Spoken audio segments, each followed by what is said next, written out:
Yeah, it's hello. I'm coming on to respond to something I just read. I don't like to say where I got the information from, so I'm gonna go around it. That's when I play a skit or do something like that, but I don't plan on going crazy today.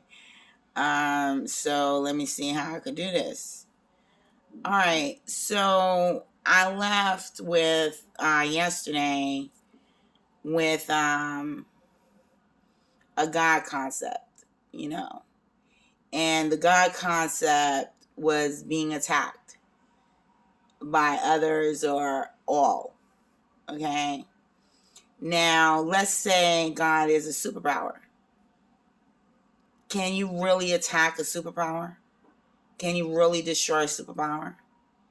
So, in politics and in countries, you have, what we had a structure of two superpowers.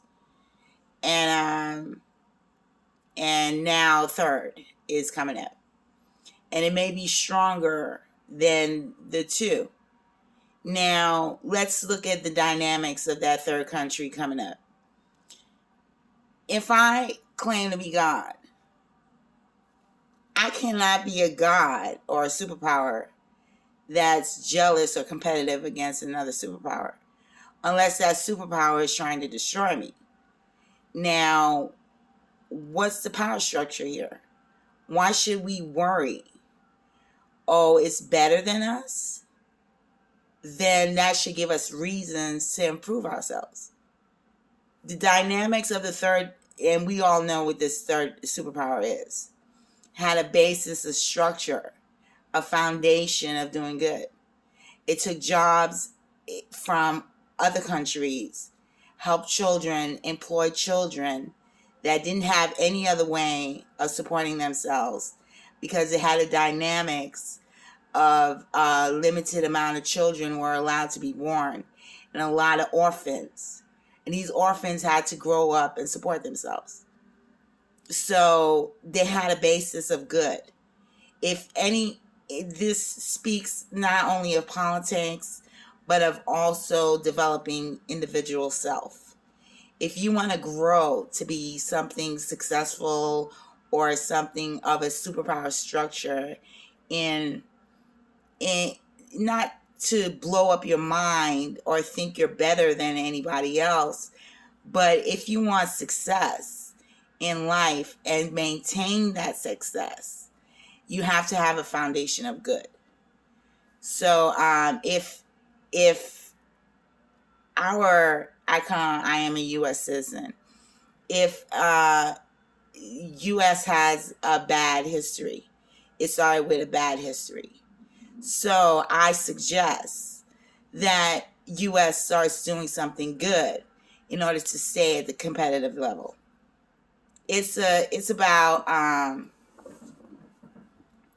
negativity versus positivity.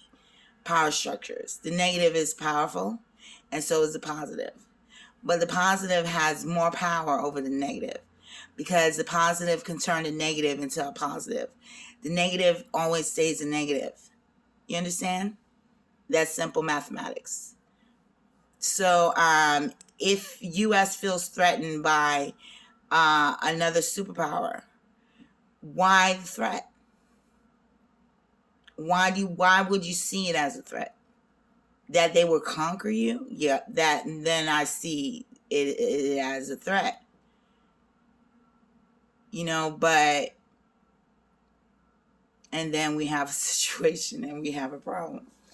But I don't think the I see with all superpowers, whether you're a superhero or an individual self or whoever you are, you have to understand that you cannot. That was my basis of my skits and my plays and stuff like that, because you can't overcome something positive. You understand? If it's a positive, U.S. had justice for all, and that was positive.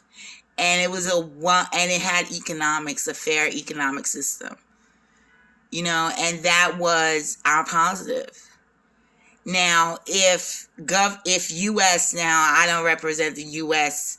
because they've changed the Constitution, but if it replaces it back to its original state, it was a good foundation. That's why it always maintained its power structure. But if you seize government and you change it to something so simplistic without any real structure, I mean, you're destroying yourself. You've done this to yourself. You understand? Now, if this other superpower has an appealing